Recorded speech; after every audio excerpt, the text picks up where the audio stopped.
আসসালামু আলাইকুম রহমতুল্লাহ বরকাত আলহামদুলিল্লাহ রবিল আলমিন ওসলাত ওসালাম আলা নবীনা মুহাম্মদ ওয়া আলিহি ওয়া আসহাবিহি আজমাইন আম্মা বাদ। সুপ্রিয় দর্শক শ্রোতা ভাই বোনেরা, আজকের পৃথিবীর সবচেয়ে আলোচিত এবং ঘটনাবহুল ভূখণ্ডসমূহের অন্যতম হলো সিরিয়া। একজন মুসলমানের কাছে মক্কা এবং মদিনার পরে তৃতীয় সবচেয়ে গুরুত্বপূর্ণ এবং পবিত্রতম ভূখণ্ড হলো সিরিয়া।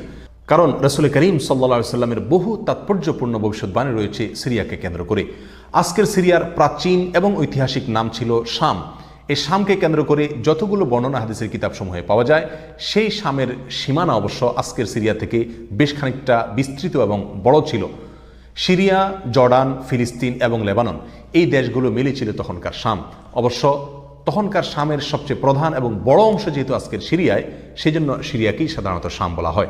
শাম বা সিরিয়ার প্রধান এবং অন্যতম বৈশিষ্ট্য হলো যুগে যুগে আল্লাহ সুবহানাহু ওয়া তাআলার পক্ষ থেকে বিভিন্ন নবী রাসূল যে সারা পৃথিবীতে এসেছেন, তাদের সবচেয়ে বড় অংশ এবং সবচেয়ে বেশি সংখ্যক নবী রাসূল এসেছেন এই শাম বা সিরিয়া। শাম বা সিরিয়া এটাই কিয়ামতের ময়দান হবে। কিয়ামতের দিন লোকেরা এখানেই সমবেত হতে থাকবে। এর বাইরেও শাম বা সিরিয়া প্রসঙ্গে রাসূল করিম সাল্লাল্লাহু আলাইহি ওয়াসাল্লামের আরও অনেক গুরুত্বপূর্ণ মন্তব্য এবং বক্তব্য রয়েছে। সামান্য কয়েকটি বক্তব্য আজ আপনাদের সম্মুখে আমরা পেশ করতে চাই। তার মধ্যে এক নম্বর হলো সহিহ বুখারীতে বর্ণিত হয়েছে, নবী আলাইহিস সালাতু ওয়াস সালাম বলেছেন, লা তাযালু তায়ফাতুম মিন উম্মতি মানসুরিন লা ইয়াদুররুহুম মান খাযালাহুম হাত্তা তাকুমাস সাআহ। অর্থাৎ আমার উম্মতের মধ্যে একটা বিশেষ শ্রেণী, বিশেষ কিছু লোক থাকবে, একটা দল থাকবে যারা সত্যের পক্ষে লড়াই করতে থাকবে, আল্লাহর সাহায্য তাদের সঙ্গে থাকবে এবং তারা এই সত্যের পক্ষের লড়াইকে অব্যাহত রাখবে কিয়ামত কায়েম হওয়া পর্যন্ত। তাদেরকে যারা পর্যদস্ত করতে চায়, অপমান করতে চায়, ক্ষতি করতে চায়, তাদের কেউই তাদের কোনো ক্ষতি করতে পারবে না।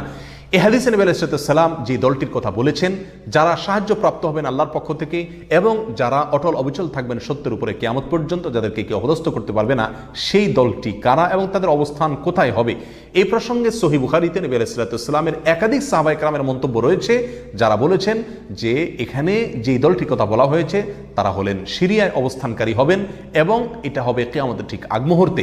তাবরানীর এক বর্ণনা, নবী আলাইহিস সালাম নিজেও বলেছেন আল্লাহ সাহায্যপ্রাপ্ত সেই দলটি থাকবে সিরিয়ায় বা শামে। সিরিয়া প্রসঙ্গে দ্বিতীয় হাদিসটি বর্ণিত হয়েছে সহিহ বুখারীতে। বিখ্যাত সাহাবী আব্দুল্লাহ ইবনে ওমর রাদিয়াল্লাহু তাআলা আনহু বলেছেন, রাসূল করিম সাল্লাল্লাহু আলাইহি ওয়াসাল্লাম ইরশাদ করেছেন, আল্লাহুম্মা বারিক লানা ফি শামিনা ওয়াফি ইয়ামানিনা, অর্থাৎ আল্লাহ আমাদের সিরিয়ায়, আমাদের ইয়ামানে আপনি বরকত দান করুন।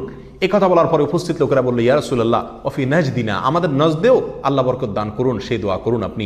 নবী আলাইহিস সালাম তাদের কথায় কর্ণপাত না করে আবারও বললেন, আল্লাহুম্মা বারিক লানা ফি শামিনা ওয়াফি ইয়ামানিনা। লোকেরা আবারও বললেন, ওয়াফি নাজদিনা, আমাদের নজদেও।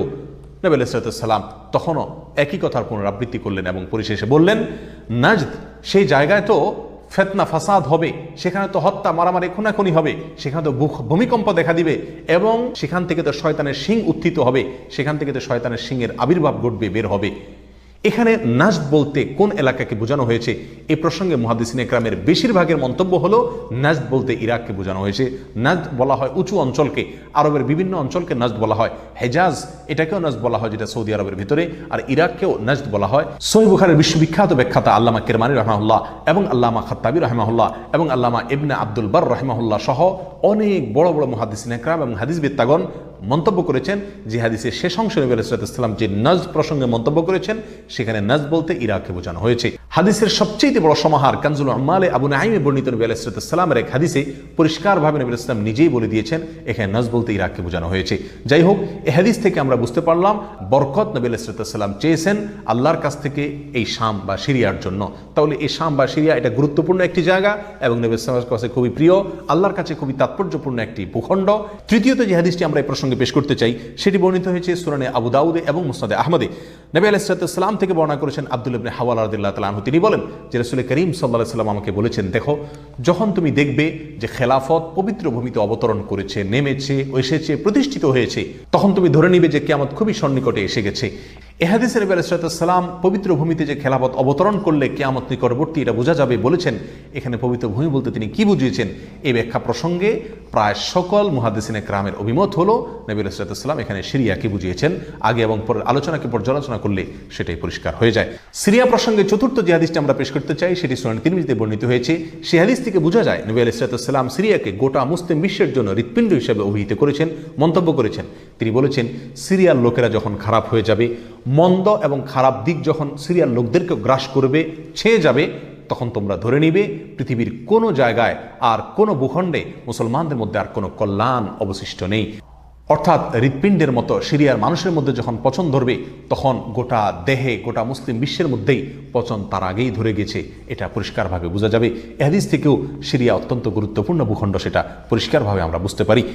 সিরিয়া প্রসঙ্গে 5 নম্বর হাদিসটি বর্ণনা করেছেন আবু হুরায়রা রাদিয়াল্লাহু তাআলা আনহু, আর এটি বর্ণিত হয়েছে সুনান ইবনে মাজাহ। নবী আলাইহিস সালাম বলেছেন, একটা সময় আসবে যখন গোটা বিশ্বে বড় বড় যুদ্ধ বিগ্রহ সংগঠিত হবে, বিশ্বজুড়ে যখন বড় বড় যুদ্ধ দেখা দিবে, তখন মাওয়ালিদের অর্থাৎ নওমুসলিমদের একটি দল আল্লাহর পক্ষে, সত্যের পক্ষে, আল্লাহর দ্বীনের জন্য লড়াই করতে থাকবে এবং তখনকার আধুনিক যত অস্ত্রশস্ত্র এগুলিতে তারা সজ্জিত থাকবেন এবং সত্যের পক্ষে লড়াই করতে থাকবেন। তাহলে চরম সংকটময় পরিস্থিতিতে আল্লাহ সুবহানাহু ওয়া তাআলার একটা বিশেষ সাহায্য এবং অনুগ্রহ আমরা দেখতে পাচ্ছি, আর সেটা অবতীর্ণ হবে, সেটা নাজিল হবে এই সিরিয়ার দামেস্ক নামক শহরে। নাম্বার 6, সিরিয়া প্রসঙ্গে নবী আলাইহিস সালামের আরেকটি তাৎপর্যপূর্ণ ভবিষ্যদ্বাণী রয়েছে, যেটি বর্ণিত হয়েছে সহিহ মুসলিমে। বর্ণনা করেছেন সাহাবী নওয়াস ইবনে সুমআন রাদিয়াল্লাহু তাআলা আনহু। তিনি বলেছেন, নবী আলাইহিস সালাম একবার দাজ্জাল প্রসঙ্গে দীর্ঘ এবং বিশদ আলোচনা করলেন। একটা পর্যায়ে এসে তিনি বললেন, কিয়ামতের পূর্বে আল্লাহর নবী ঈসা আলাইহিস সালাম যে আসমান থেকে অবতরণ করবেন পৃথিবীতে, তিনি অবতরণ করবেন মূলত সিরিয়ার দামেস্ক নামক শহরের, বর্তমান যে রাজধানী সেই দামেস্ক শহরের পূর্ব অঞ্চলের একটি উঁচু এবং সাদা মিনারায় তিনি অবতরণ করে দুনিয়াতে আসবেন। এসে সারা পৃথিবী জুড়ে তাণ্ডব চালানো দাজ্জালের বিরুদ্ধে তিনি লড়াই করবেন এবং সিরিয়ার এই লুদ নামক জায়গায় তিনি দাজ্জালকে হত্যা করবেন। একজন মুসলমানের কাছে যে সিরিয়ার ভূখণ্ডটি অত্যন্ত তাৎপর্যপূর্ণ তা পরিষ্কারভাবে হাদিসের মাধ্যমে ফুটে ওঠে। নাম্বার 7, তিরমিজি বর্ণিত এক হাদিসে আসছেন, নবী আলাইহিস সালাম ইরশাদ করেছেন, কিয়ামতের পূর্বে ইয়েমেনের হাজরামাউত নামক শহরে সেখানে আগ্নোৎপাত দেখা দিবে, আগ্নেয়গিরি দেখা দিবে এবং সে আগুন মানুষকে ধাওয়া করতে থাকবে। সেই পরিস্থিতি আসলে কিয়ামতের ঠিক পূর্ব মুহূর্তে আমরা কি করব, এই প্রসঙ্গে সাহাবা ইকরাম নবী আলাইহিস সালামের কাছে দিক নির্দেশনা চাইলে তিনি বললেন, আলাইকুম বিশাম, তোমরা শাম বা সিরিয়ায় গিয়ে আশ্রয় নিবে। অন্য এক হাদিসে আসছেন, নবী আলাইহিস সালাম বলেছেন, একটা সময় আসবে যখন 3টা জায়গায় একসঙ্গে যুদ্ধ চলবে, সিরিয়ায় এবং ইয়েমেনে এবং ইরাকে। একজন সাহাবী প্রশ্ন করলেন, ইয়া রাসূলুল্লাহ, আমাকে ওই সময় আপনি কোন পক্ষের হয়ে লড়াই করার জন্য নির্দেশ করবেন? নবী আলাইহিস সালাম বলেছেন, তুমি শামের হয়ে অর্থাৎ সিরিয়ার হয়ে তুমি লড়াই করবে, আর যদি সিরিয়া হয়ে লড়াই করার সামর্থ্য তোমার না থাকে তাহলে ইয়েমেনের পক্ষ তুমি অবলম্বন করবে। এই হাদিস একেবারে পরিষ্কারভাবে সিরিয়ার গুরুত্ব এবং তাৎপর্য আমাদের কাছে ফুটিয়ে তুলছে।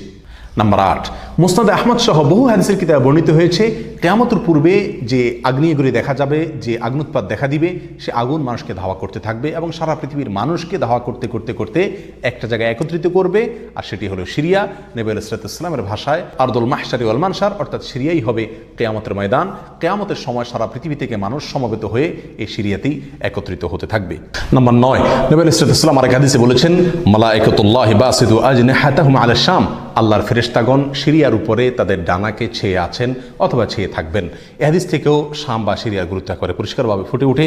নাম্বার 10, এক হাদিসে আসছেন, নবী আলাইহিস সালাম তার এক স্বপ্নের বিবরণ দিতে গিয়ে বলছেন যে, আমি একবার শুয়েছিলাম, দেখলাম আমার মাথার নিচ থেকে আল্লাহর কিতাবকে ছিনিয়ে নিয়ে যাওয়া হলো এবং সেটাকে যখন নিয়ে যাওয়া হচ্ছে আমি তাকিয়ে থাকলাম কোথায় নিয়ে যাওয়া হচ্ছে। দেখলাম যে একটা আলোক রশ্মি চলে যাচ্ছে এবং যেতে যেতে সিরিয়ার ভূমি পর্যন্ত সেটা চলে গেল এবং সেখানে গিয়ে অবতরণ করলো। এরপর নবী আলাইহিস সালাম বললেন, আলা ইন্নাল ঈমানা ইযা ওয়াকাআতিল ফিতানু বিশাম, অর্থাৎ যখন সারা পৃথিবীতে ফিতনা ফাসাদ ছেয়ে যাবে তখন ঈমানের ঠিকানা হবে সিরিয়ায়, আর ঈমানদারদের আশ্রয়স্থল হবে, শেষ ভরসা হবে সিরিয়া। সম্মানিত ভাই বন্ধুগণ, এই হাদিসগুলো থেকে পরিষ্কারভাবে ফুটে উঠলো যে মক্কা মদিনার চাইতেও ঘটনা বহুল হবে কিয়ামতের পূর্ব মুহূর্তে শাম বা সিরিয়া নামক ভূখণ্ড। আর সেই শাম এবং সিরিয়াতে আজকে জুলুমের স্টিম রোলার চলছে। সারা পৃথিবীর সবচাইতে বড় কসাইখানায় পরিণত হয়েছে শাম বা সিরিয়া। এখানকার নিরীহ নারী, পুরুষ, শিশু, সাধারণ মানুষ আজ তাদের রক্ত সম্পূর্ণ হালাল মনে করা হচ্ছে। ত্রিমুখী বা চতুর্মুখী লড়াইয়ে আজ সেখানকার মানুষ বলির পাঁঠা হয়ে গেছে। সারা পৃথিবীর সবচেয়ে বড় কসাইখানায় পরিণত হয়েছে। সেখানকার নারী, পুরুষ, সাধারণ মানুষ সকলের আর্তনাদে আকাশ বাতাস ভারী হয়ে উঠছে। জালেম অত্যাচারীদের জুলুমে সেখানে রক্তের গঙ্গা, রক্তের বন্যা আজকে বয়ে চলেছে। আল্লাহ সুবহানাহু ওয়া তাআলা আমাদেরকে ক্ষমা করুন। আমাদের অক্ষমতা, আমাদের অপারগতা, আমাদের অলসতা, আমাদের উদাসীনতা, আমাদের দায়িত্বহীনতা এর জন্য না যেন আল্লাহর গজব আমাদের উপরে, আল্লাহর আযাব না যেন আমাদের উপরে নাজিল হয়। আজ সারা বিশ্ব বিবেক নীরব হয়ে আছে। মুসলিম বিশ্ব পর্যন্ত নীরব দর্শকের ভূমিকা পালন করছে। আপনার আমার মতো সাধারণ মানুষ আজকের বিশ্ব ব্যবস্থা আমাদের হাত পাকে একরকম বেঁধে রেখেছে, আমরা তাদের পাশেও দাঁড়াতে পারছি না। অতএব কমপক্ষে আল্লাহর কাছে দোয়া করি, আল্লাহ আমাদের অক্ষমতাকে ক্ষমা করুন, আল্লাহ তাদের সাহায্য করুন, তাদের সহযোগিতা করুন, জালেমদের কালো হাতগুলোকে আল্লাহ সুবহানাহু ওয়া তাআলা ভেঙে চুরে চুরমার করে দিন। প্রিয় বন্ধুগণ, নিরাশ হওয়ার কোনো কারণ নেই। সিরিয়ার মানুষদের দিয়ে আল্লাহ সুবহানাহু ওয়া তাআলা অনেক বড় খেদমত নেবেন। হয়তো তাদের পরীক্ষা চলছে, আল্লাহর সাহায্য ইনশাআল্লাহ অচিরেই আসবে। আল্লাহ সাহায্য তাদের সঙ্গে আসুক এবং সকল প্রকার জালেমদেরকে আল্লাহ সুবহানাহু ওয়া তাআলা ধ্বংস করুন, সেই দোয়া আল্লাহ সুবহানাহু ওয়া তাআলার কাছে আমরা রাখি। ওয়া আখিরু দাওয়ানা আলহামদুলিল্লাহি রাব্বিল আলামিন। আসসালামু আলাইকুম ওয়া রাহমাতুল্লাহি ওয়া বারাকাতুহু।